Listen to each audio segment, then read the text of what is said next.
Hi hello नमस्कार भल थांतु समस्ते मु वेलकम करुच्ची सोनाली साहू मिनी ब्लॉग को। तो चलते देखिए आज दिही पर कौन सब नाटक करुच्ची।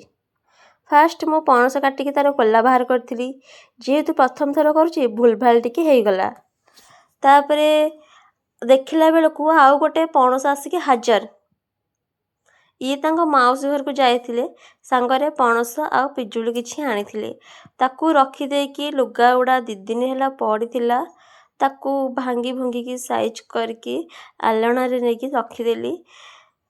अरे ये कौन देखला बेलू टेबुल एते असना पुणी ताकू सबू ता जगार रखिली साइज करके एते गरम होउछि जे किछि भी करबा को इच्छा होनी न करिले भी किए आसिकी करिबो जेहेतु घर मु गोटे बोलिकी बहु तो ताको परिष्कार भाव रखीली देखिपे पूरा परिष्कार देखाला सब कम ठीक समय जदि हम ना तो जना पड़ोनी कष्टा कौन हेले कौन हम एत गरम हो किसी भी करने को इच्छा होनी। हो भिडियोटा तो देखिले एबे लाइक शेयर सब्सक्राइब कमेंट करने को जमा भूलिबेनी।